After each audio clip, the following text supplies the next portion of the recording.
All right, ladies and gentlemen, MrSotko here. Welcome back to another episode of Hey, MrSotko, what do you think of this? The rules are very, very simple. In the comments down below, you just say, hey, MrSotko, what do you think of this? And then you insert a cryptocurrency topic. I take those comments and then make another video about it. I learn about it, educate about it, and talk about it. So today, the first question comes from Janice Cerulis, if I said that correctly, and asks, what do I think about DigixDao? So DigixDao is a little confusing, to be totally honest. Comes in the form of DGX, so Digix Gold tokens, and DigixDao tokens on Ethereum. So the idea is that the DGX coins are fixed price on 1 gram of gold. And honestly, I don't know what 1 gram of gold equals at the moment. I think I looked it up a little while ago, and it was about $40, $39 a gram, so it could have gone up and down since then, but approximately that price. The DGD tokens are $219.34. So first of all, they have a website where you can learn about it. And so why did DigixDao work? It was impossible to predict the outcome of the world's first on-chain Ethereum crowd sale. Now it's complete. We wanted to share some insights into why it was a huge success. So it says here, the Ethereum economy, a decentralized future. Our backers know that the future of Ethereum is bright, and indeed it is. They know it's going to radically change the world for the better, and they know that this vision is quickly becoming a reality. Ethereum is the next generation of blockchain technology that allows smart contract to be easily deployed and interacted with. Enters stablecoin demand for stability. In order to achieve this grand vision, Ethereum needs a unit of exchange that allows its users to store value over time.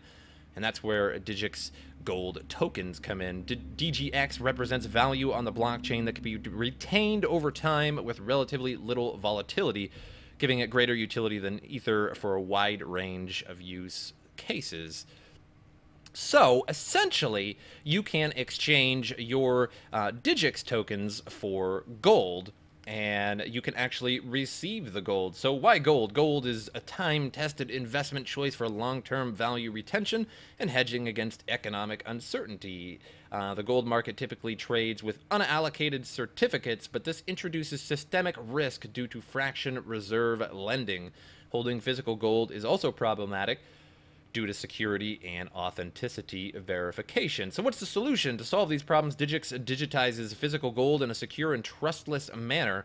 Our system has several advantages. Real-time transparency, immutable on-chain auditing records for viewing from inspectorate and PwC, accessible anytime, anywhere. No fractional reserve. The supply DGX can be tracked on the distributed ledger to inventory and custody 24/7. So freely transferable via digital wallets, for third-party audits, physical gold redeemable at any time at our partnering custodial vaults. So you can exchange this for actual gold. Now, how you do that is a whole nother story. It was 2 days ago, and Digix was brought to my attention, and a friend and I, we were talking about Digix, and we started looking at the site, and it looks really great at first, but it sort of is confusing. Like, where do you get your gold? Here is the Digix team, so it has quite the team, and everybody's, at the very least, is viewable, unlike a lot of shady ICOs where they don't even list anybody that made the coin whatsoever.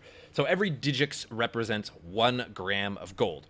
However, when you go to buy DigixDao, it is $219.34, the DGD coin. How you buy DGX coins, I don't really know.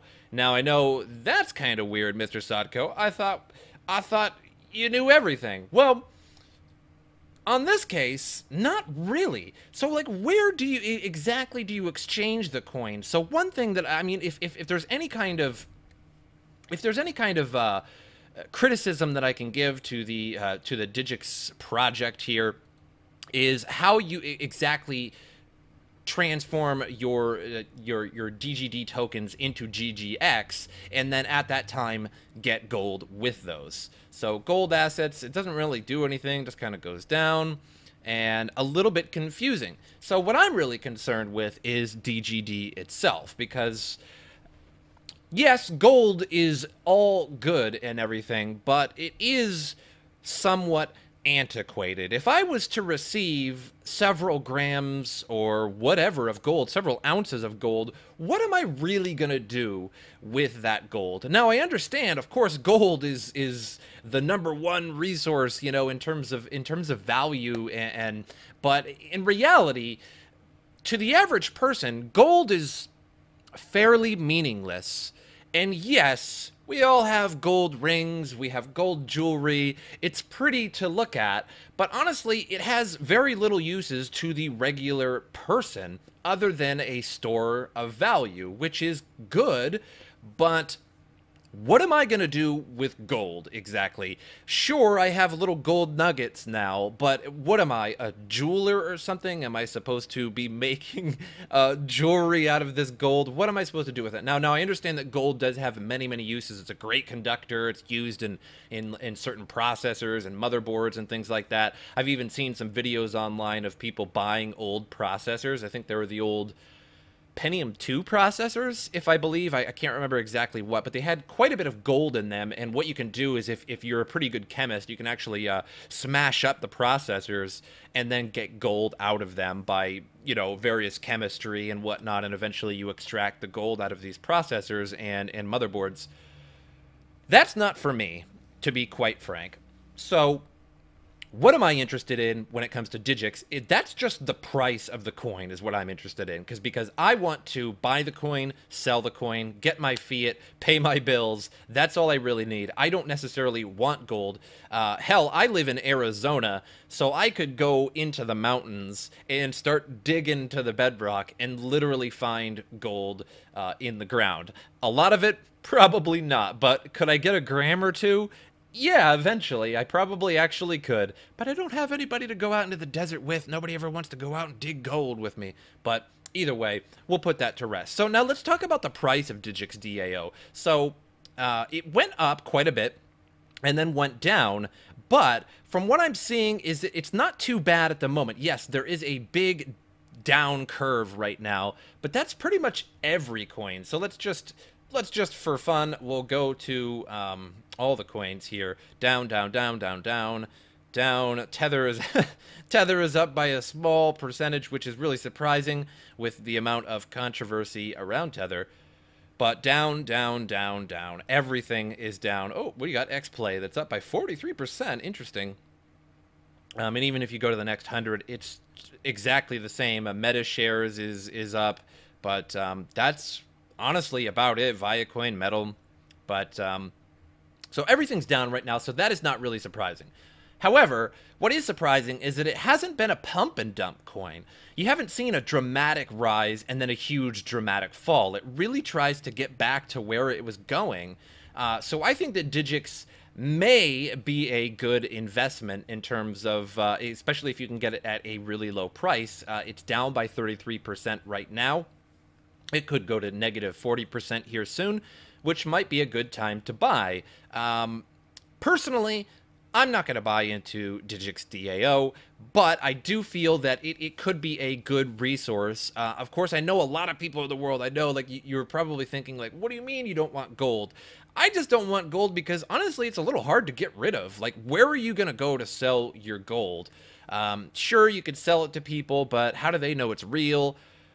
And do you have a scale to, like, weigh your gold? And you have to, oftentimes you have to send off your gold to a distributor where they, you know, like, they melt it down or whatever, and then they send you your money. And honestly, that's just sort of a hassle in the crypto world. It's sort of the anti-crypto world where I can just digitally sell, digitally buy, digitally purchase things with it. But I do see its intrinsic value based on its price with gold, and the fact that you can actually get real gold with it. How you go about getting real gold with it, good luck on that. If anybody actually figures that out, please, in the comments down below, feel free to post how you can actually get your gold using DGD to transfer it into DGX, because if you Google the price of DGX, you get nothing. You get DigixDao, the DGD coin. So if anybody knows, feel free to put that down in the comments down below. After all, this whole episode my "Hey, MrSotko, what do you think of this?" is really about a discussion. I want everybody to ask the question so that I can later make a video with it. But at the same time, this is a discussion video. So the second question comes from Andy Kelly. He asks, what do you think of Steem? So here is Steemit. Steemit is essentially a blog website, and it is also a coin. So if we can look here, and we can check their Steem and then their Steem dollars. So Steem is at 339, and let's see if we can check Steem dollars is at 290. So everything is pretty down because everything is down right now. So when you actually go to sign up to Steemit, you can't get in right away. They essentially have to, you're on a waiting list, if you will. So when I signed up, I was on a waiting list for, I think, 6 or 7 days, maybe about a week. And then in my email, it said, you are approved, and now you can start posting and make your account. So let me talk about this. It's a little confusing, but as you can see, here's a trending post by Frederica. And honestly, the title itself is not really relevant here, but you can see it says $761 with 327 upvotes. So let me go to my blog here, and I posted some of my videos, and I haven't posted in 7 days because I kind of got a little bored with it. I prefer YouTube. I don't really consider myself a blogger slash vlogger, although I guess I kind of am with the whole cryptocurrency thing. But I really just consider myself just a YouTuber itself. Yeah, there's vlogging, I get it, but so I'm not too interested in Steemit itself. I wanted to sign up, I wanted to see what it was like. So essentially, you just make a blog, and then when people upvote it, you get Steem money. So if you can take a look here, 6 upvotes, didn't really get anything. 4 upvotes, I got 74 cents. So it depends on who upvotes your material. And let me get into that. So if you go down to wallet, you can see that there's Steem Power and then there's Steem. So whenever you make a blog, let's see if I can make a post here. You see that the rewards here are either Power Up 100% or Default 50/50. So if you choose Default 50/50, when people upvote your material, we got to go back to wallet, you get Steem. You get half Steem, and that will accumulate over time. Now, it hasn't showed any Steem right now because I haven't been on it very long, and it takes a while for you to actually get your coins. But Steem are coins, and you can redeem those coins for, for Bitcoin or anything like that. So you can transfer, to... you can transfer, to a different exchange or something like that and redeem them. So I can redeem my rewards now, and I have 0.364 Steem and Steem Power. I have a little bit of Steem Power. So if you choose 100% to power up 100%, it goes all into Steem Power.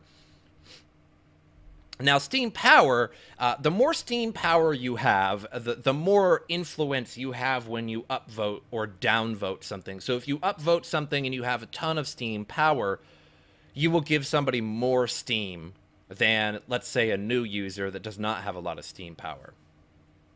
So your influence and your fame, if you will, on Steemit will give more Steem to other people.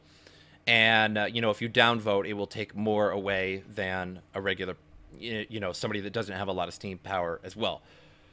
And so you give them more Steem by that. So you can essentially keep stacking Steem. So if you're really, really popular on Steemit, it's usually best to just accumulate Steem Power. And then what you do is you power down. And then over the course of, I think it's actually months, it takes a long time. Over the course of time, your Steem Power will drain and you will get Steem in return. And so it's essentially, better to get Steem power if you are more popular, and that way you can have a lot of influencing power on Steemit, on the blog itself, and when you go to power down, it will trickle into your Steem. So it is a somewhat complicated method of gaining crypto.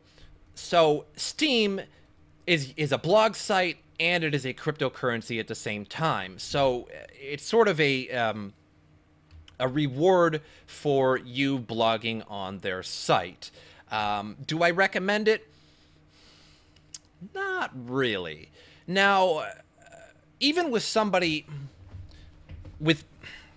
I have over 10,000 subscribers on YouTube, and I have no influence on Steem whatsoever. Now, if I posted every day, maybe, but I'm just not so interested in it.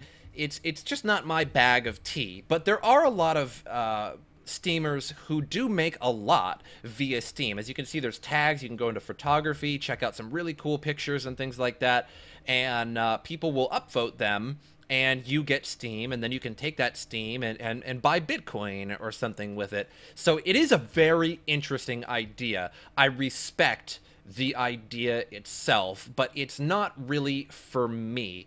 I know that Trevon James, he likes to post on Steem before he posts on YouTube, and that is sort of an odd trick to do, because then people, in order to see his videos first, have to go to Steem, and then by doing that, a lot of people will upvote his material. Now, I thought, that's kind of a good idea. Maybe I should do that too. But then I thought, well, it just seems a little silly to me. Why? Because you're watching this video now. And what if I told you that I post my videos on Steemit before I post them on YouTube? What is the advantage of that for you? Nothing, really. There's no advantage of it. Like, us YouTubers are not that popular that people are so obsessed with their material that they will do anything to see your material just a few minutes before you post it on YouTube. So I don't see the benefit to my users, to my viewers themselves. And I really only prefer to do things that benefit not only me, but the viewers themselves. And it's kind of the same way with referral links, to like Genesis mining and things like that. Now, so for example, BitConnect referrals. Now I know BitConnect is shut down, but for example, a BitConnect referral, if you click on, like, say, Crypto Nick or Trevon James or any other YouTuber for their BitConnect referral, you get nothing. You get nothing for that. There's no reason for you to click on their referral, and they get everything, right? So what is the point for a viewer to click on that referral link? Now, you might be thinking, and I know a lot of people bring this up, what about your Coinbase referral link? Well, that's a different story, in my opinion. That is a completely different story. So with Coinbase, if you sign up with Coinbase through somebody's link, anybody's link, they all do the same thing. So I'm no different than somebody who just signed up, or somebody who has 1 million views on, or 1 million YouTuber subscribers. It's all the same thing. If you sign up and you spend $100 on Coinbase, you get $10 in Bitcoin for free, and I get $10 in Bitcoin. That's totally fair, because you get something and I get something. I took the link, I spent $100 on Coinbase, and I got my $10, and everybody else has done the same thing. But with a lot of these referral links, they just don't have a benefit for the viewer, and I don't feel that Steemit has a benefit for my viewers themselves. But I can understand how a lot of people could make good money on this, and how a lot of people could get good notoriety on this, especially, like I said, these photographers who, if they posted anywhere else in the world, yeah, they might get views, but they're not really going to get anything out of it. So this is really good. I really enjoy it. I respect the idea, but for me, it's not really for me. I may post on here once in a while, but I wouldn't suggest like coming here just to upvote my videos, or just to come check them out beforehand. I'm always going to post on YouTube before I post on Steemit. Steemit may just be an extra little thing for me, and I'm not going to post any unique material on Steemit or before I post on you. So it's just, in my opinion, it's not useful for me, but I can see how it would be useful for a lot of people. But I hope you guys enjoyed this video, and make sure you guys are commenting down below. Hey, MrSotko, what do you think of this? And then put some kind of crypto question on the end of it, and I will take your comment. And I usually do 2 at the same time per video. And maybe, maybe I'll choose yours. But I hope you guys enjoyed it, and I will see you guys next time.